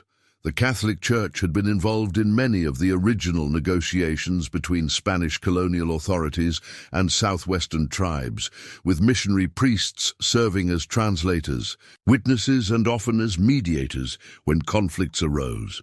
Church archives contained records that could potentially corroborate the agreements described in Sitala's documents. "I know an attorney in Phoenix who has successfully litigated several cases involving historical Indian land rights," Father Santos continued. "David Whitfield specializes in federal court cases where tribal claims conflict with territorial development interests. If anyone can help you navigate the legal complexities of this situation, it would be him." Attorney Whitfield's initial response to Sitala's case mixed professional skepticism with genuine excitement about the historical significance of what she had discovered. A tall, lean man in his 40s, whose graying hair and careful manner reflected years of fighting difficult battles in federal courts. He understood both the potential value and the substantial risks associated with challenging established territorial boundaries. "The legal precedent could be enormous," he explained during their first meeting in his Phoenix office. "If we can prove that these Spanish treaties established binding agreements that were never formally abrogated by the United States government, we might be able to establish Apache sovereignty over millions of acres of what is now private and corporate land." But Whitfield also made clear that such litigation would face massive opposition from mining companies, ranching interests, and territorial development corporations whose investments depended on the assumption that current land ownership was legally unassailable. The economic stakes were high enough to attract the most expensive legal talent that corporate money could buy. "They'll challenge every document, every signature, every witness statement," he warned. "They'll argue that any agreements made with Spanish colonial authorities were invalidated by Mexican independence and American territorial acquisition. They'll claim that even if the treaties were once valid, 60 years of American settlement and development have created legal rights that supersede historical Indian claims. The litigation strategy that Whitfield developed required extensive historical research, expert testimony from scholars specializing in Spanish colonial law, and authentication of the physical documents using scientific methods that could withstand challenges from opposing experts. The process would take months or even years to complete, during which time the treasure cache would remain vulnerable to discovery and seizure by parties less concerned with legal niceties than Carlos had claimed to be. This vulnerability became a critical issue when word of the legal proceedings began circulating through the networks of miners, land speculators, and treasure hunters who monitored federal court filings for opportunities to profit from disputed resources. Within weeks of the initial legal papers being filed, Sitala began noticing increased traffic in the remote areas near the sacred spring. Surveyors, geological testing crews, and groups of men with metal detection equipment who clearly were not tourists interested in desert scenery. The most serious threat came from Morrison Fletcher, grandson of the Indian agent who had overseen the forced Apache relocations of the 1870s. The younger Fletcher had inherited both his grandfather's files on Apache affairs and his attitude toward tribal property rights, but he also possessed modern resources and legal connections that made him far more dangerous than the territorial officials of previous generations. Fletcher's approach was characteristically direct. He arrived at Sitala's temporary camp near the sacred spring, with a team of armed security guards and legal documents that claimed federal authority to investigate reports of valuable artifacts being concealed on public lands. Mrs. Silvercloud, he said with the same patronizing tone his grandfather had used when addressing Apache people, "I'm sure you understand that any historical artifacts discovered on federal property belong to the American people as a whole, not to individual persons who might have emotional attachments to particular locations." The confrontation that followed would determine whether the patient work of wolf guardians and Apache ancestors would be lost to the same kind of bureaucratic seizure that had characterized government relations with tribal people throughout the territorial period. Sitala faced Fletcher with the dignity and strategic thinking that 74 years of survival had taught her, but she also carried the spiritual authority of someone who had been chosen by both human and animal guardians to protect resources that belonged to generations yet unborn.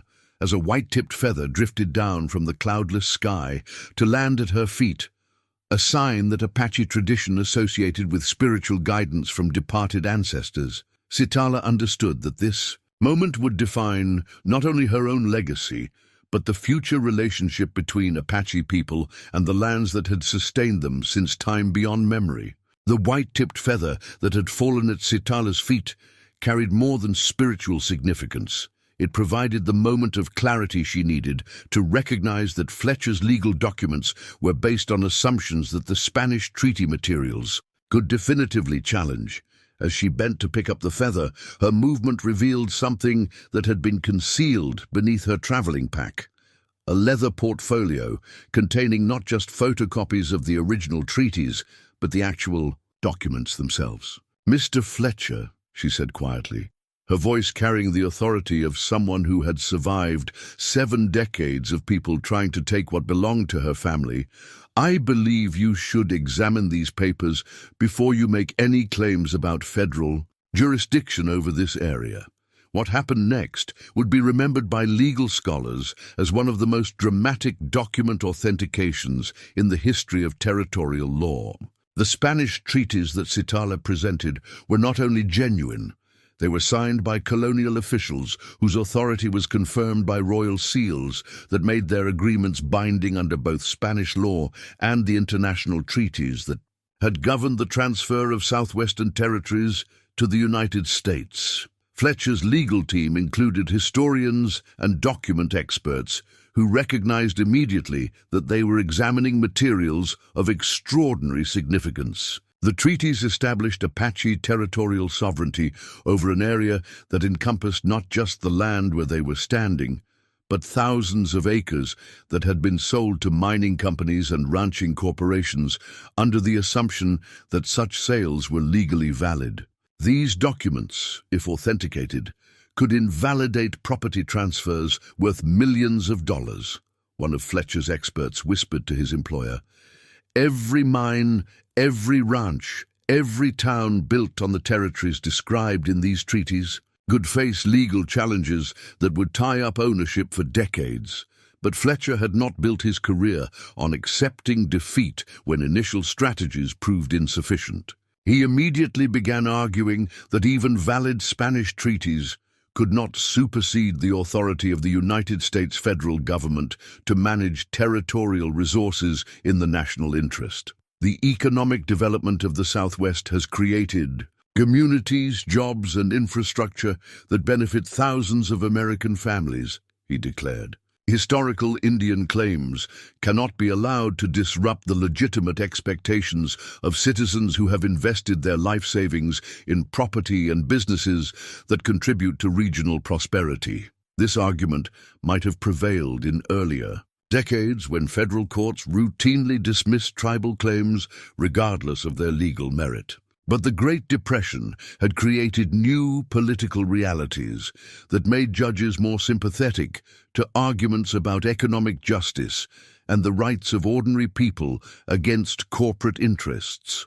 Moreover, Attorney Whitfield had prepared for exactly this kind of challenge by assembling a legal strategy that connected Apache land rights to broader questions about the validity of corporate land seizures and the protection of individual property owners against powerful economic interests. "Your Honor," Whitfield argued when the case reached federal court in Phoenix, "the same legal principles that protect Apache treaty rights also protect every American citizen against the arbitrary seizure of property by corporations or government, agencies that claim authority they do not actually possess." The federal judge assigned to the case, the Honorable Samuel Morrison, was a man whose own family had lost their farm to bank foreclosures during the current economic crisis.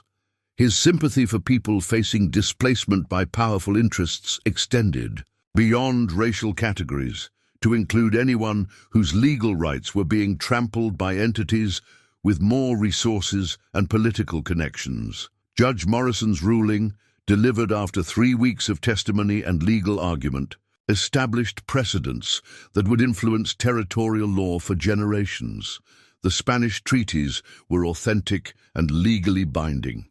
The agreements they described had never been properly abrogated by subsequent governmental authorities. Apache territorial claims based on these treaties were valid and enforceable under federal law. Most significantly, for Sitala's immediate situation, the judge ruled that the treasure cache represented payment for services rendered under valid contracts, making it Apache property rather than federal assets subject to seizure. Fletcher's immediate appeal of the ruling was denied by the Ninth Circuit Court of Appeals, which upheld Judge Morrison's interpretation of territorial law and treaty obligations. The Supreme Court declined to hear the case, allowing the lower court rulings to stand as settled law. But legal victory was only the beginning of the challenges that Sitala faced in determining how to use resources that could transform the lives of Apache people throughout the Southwest. The treasure cache was worth more than enough to purchase land, establish schools, fund scholarships, and create economic opportunities that could lift Apache families out of the poverty and discrimination that had defined their lives since the end of the territorial wars. Yet she also understood that wealth without wisdom could be as destructive as poverty without hope.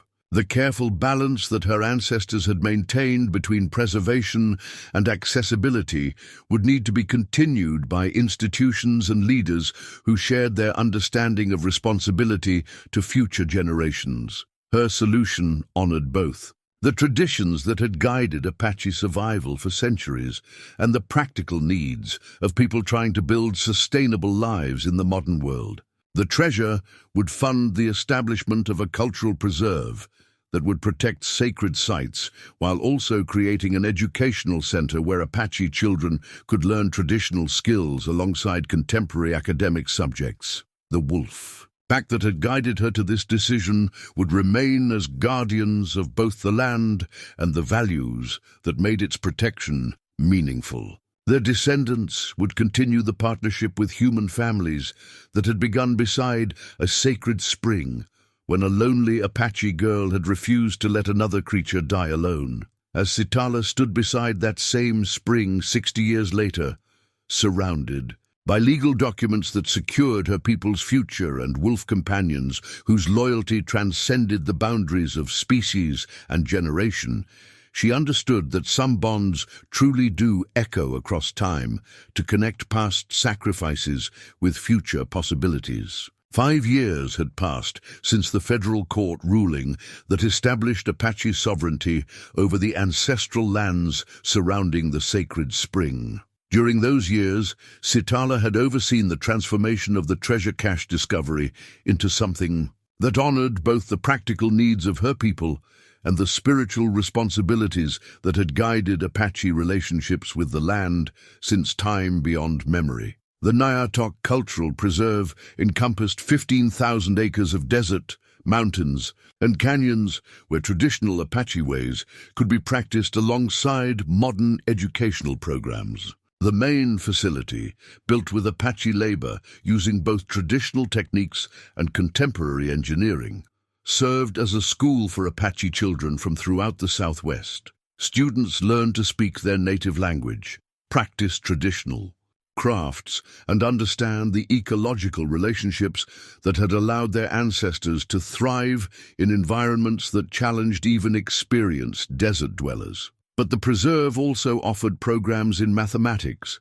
science, literature, and history that prepared Apache young people to succeed in universities and professional careers while maintaining their cultural identity and connection to ancestral values. The balance between tradition and adaptation that Sitala had navigated throughout her own life became the educational philosophy that guided instruction and student development. The wolf population on the preserve had grown from the original 3 individuals to a healthy pack of 12 animals, whose presence served both practical and symbolic functions. They controlled populations of rabbits and other small animals that might otherwise damage desert vegetation. They served as living connections to Apache spiritual traditions, and they continued to demonstrate the kind of intelligence and purposefulness that had made their ancestors such extraordinary partners in protecting hidden treasures. On this particular morning in late spring 1937, as Sitala made her daily walk to the sacred spring where everything had begun, she was accompanied not only by the lead wolf who had inherited the role once filled by Naatok, but also by her 8-year-old great-niece, Kaya, whose Apache name meant little sister, and whose bright curiosity reminded everyone who met her of stories about another Apache girl who had once found magic beside these same waters. "Great Aunt Sitala," Kaya asked as they approached the spring, "tell me again about the wolf who helped you find the treasure." The request had become a daily ritual, but Sitala never grew tired of sharing the story that connected her childhood experiences to the present circumstances that had given their family hope for the future. Each telling revealed different aspects of the relationships between human courage, animal wisdom, and spiritual guidance that had shaped not only her own life, but the survival of Apache cultural traditions through the darkest periods of their history. "His name was Naatok," she began, settling onto a flat stone beside the spring while Kaya made herself comfortable in the sand at her feet. "I found him here when he was just a puppy, hurt and alone when I was about your age, and feeling hurt and alone myself." The current lead wolf, whom Kaya had named Ashki after the Apache word for boy, approached during the story with the patient attention of someone who had heard these tales many times but continued to find them meaningful. His behavior suggested that he understood his role as both descendant and continuation of the original Naatok, carrying genetic memory and learned behaviors that connected present circumstances to ancestral responsibilities, as Sitala described. How the young wolf had led her to discover ancient artifacts and hidden treasures. Kaya listened with the intensity of someone who understood that these were not just entertaining stories, but family history that would someday become her own responsibility to preserve and share. "But why did Naatok show you where the treasure was hidden?" Kaya asked, as she did every time they reached this part of the story. "Because he understood something that took me many years to learn," Sitala replied. "Some things are too important to be kept by one person or one family. They belong to all the people who will come after us, and sometimes we have to be very patient while we wait for the right time to share what we've been protecting." This lesson had particular relevance now that Kaya was approaching the age when Apache children traditionally began learning adult responsibilities and understanding their place in the larger patterns of tribal survival and cultural preservation. The Preserve School would provide her with educational opportunities that previous generations of Apache children had been denied, but she would also inherit the obligation to use that education in ways that served her people rather than simply advancing her individual interests. As they walked back toward the main buildings of the preserve, passing gardens where traditional Apache foods grew alongside vegetables that supplemented the nutritional needs of students and staff, Sitala reflected on the changes that had occurred since her return to the homeland of her childhood, the Spanish. Gold had indeed transformed the economic circumstances of Apache families throughout the region. Scholarships funded by treasure sales had enabled dozens of young Apache men and women to attend colleges and universities, returning to their communities with professional skills that strengthened tribal capacity for self-governance and economic development. Medical clinics, staffed by Apache doctors and nurses, provided healthcare services that honored traditional healing practices while incorporating modern medical knowledge. Most importantly, the legal precedent established by the treaty authentication had protected other tribal lands from seizure by mining companies and development corporations. The principle that historical agreements must be honored regardless of their age or the inconvenience they might cause to contemporary business interests had been applied to cases throughout the Southwest, giving tribal governments legal tools for protecting sacred sites and natural resources that had previously been vulnerable to commercial exploitation. But perhaps the most significant change was something that could not be measured in dollars or acres or legal victories. The story of an elderly Apache woman who had returned to her childhood home and discovered treasures worth a fortune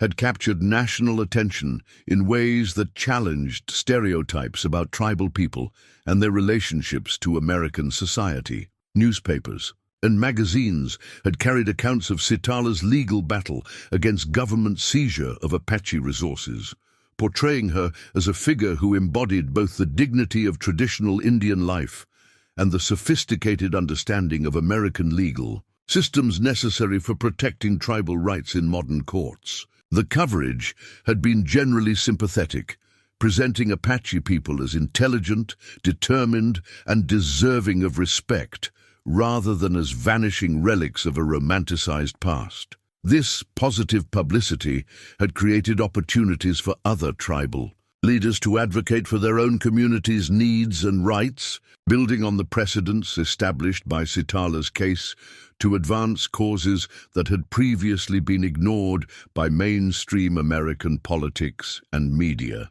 As the sun set over the preserve, painting the desert landscape in shades of gold and crimson, that reminded Sitala of the evening when she had first found Naatok beside the sacred spring, she understood that her work was approaching completion. The treasures had been found, the legal battles had been won, the educational programs had been established, and the wolf guardians had been restored to their ancestral role as protectors of Apache cultural resources. Soon, the responsibilities that she had carried for 8 decades would pass to younger hands and hearts that understood the difference between preserving tradition and being trapped by it. Kaya and her generation would face challenges that Sitala could not imagine, but they would face them with resources and opportunities that previous generations of Apache children had been denied. Most importantly, they would understand that some bonds transcend time and death, that wisdom passed down through bloodlines and stories can survive even the most determined efforts to destroy it, and that love, expressed through patient protection of what matters most, creates legacies that enrich the lives of people who have not yet been born. The carved wolf figurine that Mape had made for her so many years ago sat on the mantelpiece of her small house at the preserve, still perfect in its simple beauty, still carrying the promise that partnership between human and animal guardians could preserve what needed to be saved until the time came for sharing what had been protected. Beside the spring where it had all began, new growth pushed up through desert soil that had been watered by decades of tears and hope, creating beauty that would endure long after the people who had planted it were themselves only stories told by firelight to children who would carry the future forward in their own small hands.